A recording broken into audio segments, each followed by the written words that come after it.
All right, welcome everyone. We're Semblance of Sanity. I'm Caleb. I'm Jacob. And we're here for Wonder Egg Priority, episode 11. Well, shit's hit the fan. Yeah. Momoe is in a bad way right now. Just a bit. We need that group text to activate and not come just for her, but also maybe for Oto. Because Oto, your teacher that we left you had suspicions about, and the other girls did too. Oh yeah, he invited you to his art gallery, not your mom that he's dating. Yeah. But you specifically. And not now come with your mother either. Yeah. Not something like that. Like that would have been fine. That would make sense. That would have made plenty of sense. No. And then, oh, by the way, here's an art piece of you that I'm very fond of. I put it in this gallery, and it's about you grown up and beautiful. Like the Star Wars universal alarm system. Yeah, exactly. Like contact Rika and have her come over here with that box cutter of hers. That box cutter, exactly. Because So y'all, without further ado, let's get into this. All right, everyone, now be sure to go check out the reaction portion of the video in the description below, then come back here for the discussion.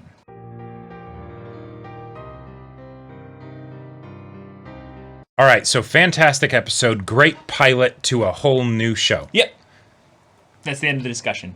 That's it. Like, go home. What are you doing here? That's it. The stuff that they set up to be able to explore here with AI and things like that, and how trippy it can get, and if the way that they're and the insidious influence that it would be able to have over our lives and if stuff. We accept all the narrative leaps of logic that they went through to make this happen, fine. Yeah. But my issue is that this has very little connection to the previous stuff. And in fact, it takes away retroactively from stuff by saying, no, we're not actually exploring what makes people kill themselves. It's just all in AI. No, there's so many problems with this. So, okay, first off, that. But these guys have had no real character to speak of before this. No. We needed some character, but at this point, it's too late. Yes. Don't characterize them. Yep. The idea of us getting an episode that focuses on them and the structure of this episode and concept, I love. The problem in my mind is that one, it's too late. It's got too much in it, but also it doesn't even connect to any of the other things they introduced in previous episodes. If we look at this show as basically there's pre-recap episode, which is the regular vanilla Wonder Egg Priority, right? And then there's everything after. Even within context of that separate section, it doesn't make sense, right? The episodes don't actually really connect to each other. Even with the previous episode, it ends with this really creepy stuff of okay, Oto's with the sensei, and then we just skip past it to something else. The most I could make sense of that would be that it's something really bad happened, and Oto doesn't want to think about it, so therefore the show won't focus on it, right? But we get time with Oto. And she seems to be doing just fine. So what the hell? Yeah. I guess their answer is that nothing happened with the sensei. The sensei is actually a completely normal guy. Yeah.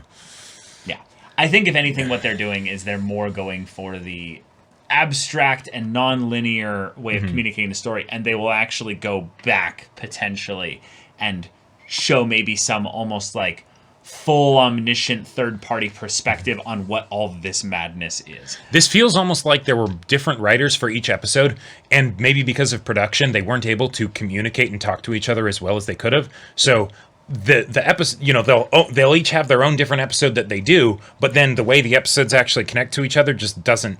It's you guys get the Ura and Akka backstory episode. You guys get the resolving Momoe's thing and introducing the big bad. But I'm guessing that's actually not at all what happened though. Just because usually I would say for an anime original thing, it's probably one head writer, single writer, with assistants and stuff. So okay, I'm gonna try to make some heads or tails out of this. Frill. The AI that they created, and insert logical narrative leaps to make sure that they're doing sci-fi shit. That's fine. Whatever. Yeah. Skip that. Point is, they made this being And they had zero goal as to what they would do with this being. They also didn't get any extra, like, communication with the organization that put them up to this and was making sure that they didn't do anything bad with it.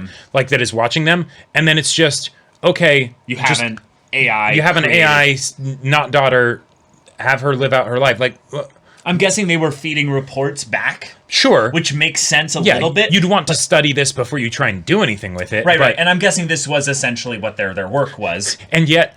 So it makes sense that they would get, no like negative feedback from people being like, oh, you shouldn't have done that. No, it's like, this is probably exactly what they were working on. But then also... Oh, the AI wants to make more of itself, and you guys are okay with that. The organization's okay with that, apparently, because they didn't stop it. And when you realize that this AI is a killer, you don't also maybe think about doing something with the other AI children that it is sort of made? Like, there's so many logical leaps I have to make in order to accept this episode in and of itself. Right. Story-wise. Yes. As a concept for a pitch for another show, maybe. Love it. Like, but there are so many plot holes just in the episode that I can't even take it as an individual episode. So, okay. Next thing here. This is all being told to Oto in a very like, hey audience, sorry, we didn't give you the exposition dump last episode, and thus the episode was kind of saved because of it. And then in this one, we're just going to dump on it anyway. So, why is it important that Oto knows any of this?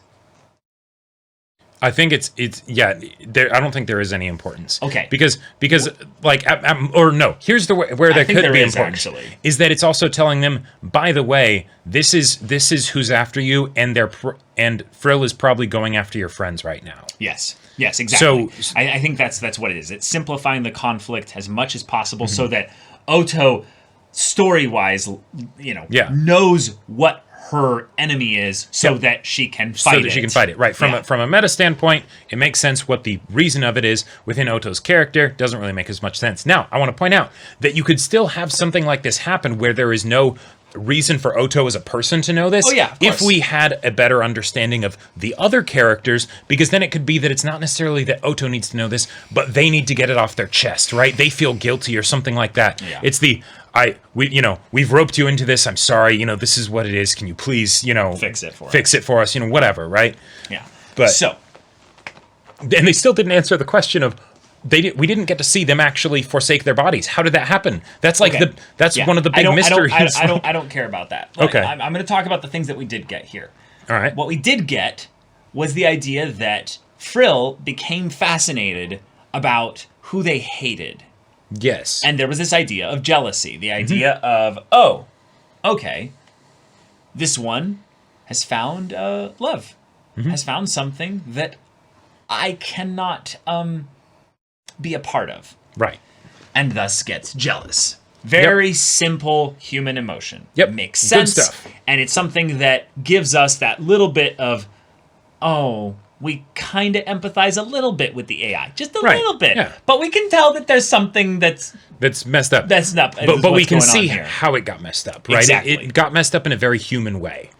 Just, more extreme. But this is where things like almost in a weird way lose their humanity. Okay. Because one, there's this idea that they don't act their full vengeful hatred, I guess, on Frill in a weird way. Yeah, like they throw her in a garbage in a locker with a bunch of other computers.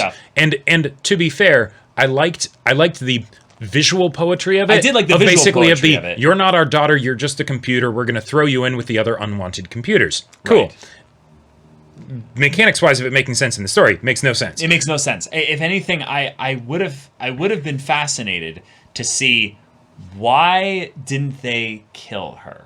Yeah. Now, there's the idea of, could we kill her? But, like, if they made her, they could, set her up in a situation where she gets zapped to death. Get a big magnet, like electromagnet and just, I don't know, I'm sure they would have no problem like breaking, computer breaking kill. her. Yeah, you know? yeah, exactly. Yeah. But what happens is over the course of time, she uses the technology available to her with her intelligence to fuck with them, basically. Right, and that's sure. That's a natural form of vengeance for the you did this to Right, me. and mechanically being able to make it happen because AI beyond their comprehension. We don't need it. Yeah, we don't need figures out a way. explanation as to how it does that. Right, but the fact that it did it created this very visceral, emotional reaction in us of where when the girl's like, oh, like I'll wait, I'll grow up eventually, and it's just like, oh God, yeah, and then I love that little motif of that being like. I was very curious why that was being built up in the episode. I was like, that seems like a weird focus. Okay, yeah, very weird focus. Why is he focusing on her lips? You know, right. But then it's like, oh, okay. When it comes from someone else, you know immediately this is Frill. Yep. But Frill, with her knowledge and just being super AI or whatever, but also potentially having other AI that are out there, maybe even in the digital space, right? That aren't maybe fully created, but are like half AI. Because we don't know how far she got with the other projects. Yeah, we didn't get full confirmation. It's anywhere from haha, I made a funny looking thing to full AI singularity. So the fact that the characters didn't freak out about that, But the thing we do know is that those beings in the present are now interacted with Frill and kind of got the orders, like kind of the information, if you will, as to, oh, this is something that kind of we want to do. Okay. And now they're going after the other girls. Okay. Right. Yeah. And as far as motivations for targeting, I feel like we have a couple potential things to work on. One, there's the jealousy angle of, oh, I don't want to be replaced by other cute girls or whatever. I don't know, right? That was the reason why she killed the wife, because she didn't want there to be like a replacement. Yeah, that feels like the weakest reason. That feels like the weakest one. But the maybe stronger one is the idea of who do people hate? And I love that question, and I love that the third thing wasn't brought up. Yes, I know. I was getting to that. Yeah. What about self-hatred? Because that's kind of like this show is revolving around the idea of the ultimate self-harm, right? So if that doesn't come from some element of self-hatred, like, where does it come from, or at right? the very least with regards to fear. Yeah. I would say that we know at the very least that it's primarily based in fear, and we know the whole Yoda speak of fear is the path to the dark side. Fear leads to anger, anger leads to hate, hate leads to suffering. Yeah, exactly. It makes sense. As far as a way, like, I love that as a way for why she would end up doing these things, because it's the AI that basically gets an input that they didn't realize what that could mean, right? And hatred. Okay, cool. Towards what? And then it just gets out of control. Yeah, it goes rampant. Okay. I want to throw out another motivation here. Yeah. That's a bit more twisted. Okay. So, if the AI is trying to understand something. Sure. I think that's a logical explanation a little bit, is that Frill's primary goal is to have love from her creators, basically. Sure. Right? And she felt like she was losing it. Yeah, exactly. So she got jealous. But if she's wanting to understand why it is that she didn't get that, or it was given in larger doses to someone else, basically, what if the whole, like, Thanatos, Warriors of Eros kind of thing is just shorthand for the idea that this being is searching for love. Sure, and in a lot of ways, and making a friend. Right. And if you take out all the crazy extra toppings basically that this episode gave us. Yes. And you were to just look at it on paper, Frill could be seen as one of the other girls that they need to save. Yes. Right? And that, absolutely. And if this were built up to more, if there was a whole lot of other things done, that is the kind of story that I love. Yeah, right? I feel like this could be the interesting setup for a finale of a 3-season kind of thing. Right. The villain needs to be saved, right? Okay, cool. Yeah. And their way of getting vengeance is that they are harming a whole bunch of other young women through this area of preying on their fears or their just anything Right. to make them want to commit suicide. It's like, okay, Cool. sure, a rampant AI causing suicides en masse. That's an interesting hook for a storyline on the behind the scenes stuff before we learn that that's actually what's going on. Yeah, like we're so as a society so connected to digital stuff and just things that companies can do if they know what they know you better than you and things like that.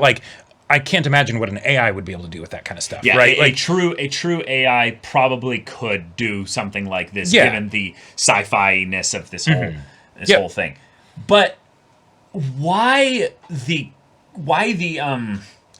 parallel though between the temptation of death and love, the idea of these things as being the parallels here? Because the temptation of death is a temptation of death within the self, and while I could see Frill having discovered that when she was mucking about with humans, and that she could actually get them to do this, right? Yeah. So it was stoking something that was there somewhere, even if it was deep down. Right. The whole phantom thoughts people have about, I'm going to jump off this cliff, or right, exactly. I'm going to smash this car. Right. People have random crazy thoughts, basically, that they don't accept because it's like, oh, that's not a real thing. It's just your brain acknowledging that is something that is technically possible. Possible. So you should maybe be afraid that you could potentially actually hurt yourself if you're not careful here. Right. That whole thing. But that feels more just like something that could be arbitrary with regards to Frill, because that she never seems to. Well, there was the part when she was looking into the water, and I thought that maybe she was going to kill herself. Oh, sure. But turns out she was just contemplating murder and how she would do it. Yeah. Right? So, okay. Yeah. But, yeah. So, the other AIs, the Dot-chan and all that, they can be maybe the mini-bosses. Right. That if all the girls basically come together to fight them off, then Frill basically is their dark mother that is the final boss of all of them, that's linking them together. But we got 2 episodes left. We just introduced the actual boss, and then in addition to that, we have mini bosses apparently, and then we also have stuff that doesn't even involve the supernatural world, like with the teacher. Yep. There's no way this show can end in a satisfying way. And then actually seeing these girls that have been broken and okay, why have them? They're not even focusing on that. Right. They're not now. even focusing on that. So not only do we need to have the plot resolution happen, we need to have it happen in such a way that it is representative of a growth and a struggle that's being overcome by the characters, or just at the very least that they're facing it. All we know is that we saw this happen now to Rika. That's it. Yeah, there's an element of this where sometimes the things that the show does that are extreme as far as oh this is disgusting or gross or terrifying or whatever, I feel like it very much serves a purpose because it's drawing the audience's attention to something and things like that. But other times it kind of feels like it's just doing it for the sake of doing it. Yeah. Just oh, okay, that will make this better somehow. I don't know. Yeah, they'll get so shocked by that they'll overlook all the other nonsense that's being thrown in here. Why eating the things? I don't try to understand that necessarily because they're going so far into the we're going to try to make this make sense kind of category. Yeah, which is not working here. No, it's not. It's really not. But okay. There's still some ways, though, that with the character storylines, though, that they can bring some really good, powerful, emotional climaxes to the final 2 episodes. I'm still semi-optimistic that the deal with the teacher could get a good resolution because it doesn't have anything to actually do with the supernatural stuff. But in reality, that's not necessarily the main point anymore. Yeah, that's true. I would try to since they completely forgot after the last I would think episode. about moving on from that and maybe thinking about why they're here. Why are they in this space? Why are these 4 girls specifically the ones that are having to deal with this? What is their resolution as a unit, as a group? What I'm guessing maybe is that if it's something that was done by these 2 dudes, right, is that at some point, maybe potentially not like you said, maybe not as they weren't willing in this, but they had to take on a digital form, right? And this is their element of trying to basically fight back against Frill. So they're finding the people that Frill would target or has already targeted, and they're trying to basically say, okay, can we figure out how to fight back? Right? Yeah. Like, can we either get to the people before she targets them so that way they can like defend themselves and Right. Do battle or something? Because the ultimate question that the show is no way going to answer satisfactorily, but is saying that, hey, if you follow me on this rabbit trail, I can tell you why she died. Right. And that's the idea, is that Frill mucked about and made sure that Himari I believe so, killed herself. Right. We don't know what that answer is. Nope. But if that's the promise the show wants to go on, I'm like, well, dude. Again, great idea for a whole new show. Yeah, maybe. Because I love AI and having AI get explored and things like that. And this was a very, like, weird, but also kind of in a good way, exploration of that. Yeah, you know Ex Machina, right? Yeah, exactly. It Watch felt very Ex Machina if you like this stuff. Ex Machina does this way better. Oh, yeah. I very much love that kind of test, if you will, of where, we just realize, we stopped, treating her as even an AI. We're just like, okay, yeah. Yeah. Turing test successful. Right. But, yeah. I'm curious to see how the other two episodes will follow up on this, because I feel like they could completely not follow up on it, like the previous one, or they could actually go hard onto this. We'll see. Okay. But y'all, thank you so much for watching this episode's reaction and discussion. If you want to see the next episode's reaction and discussion right now, though, go check out the link in the description below. For our Patreon, you can get an early access there. You can watch full-length timer reactions there. All this comes with Discord access. You can chat with us in the community there about this show, about anime in general, and also be sure to check out our Twitch channel. We stream every weekday. The info's in the description. Yeah, so if any of that interests you, we'll see you there. But until then, we're Semblance of Sanity. I'm Caleb. I'm Jacob. And we'll see you all next time.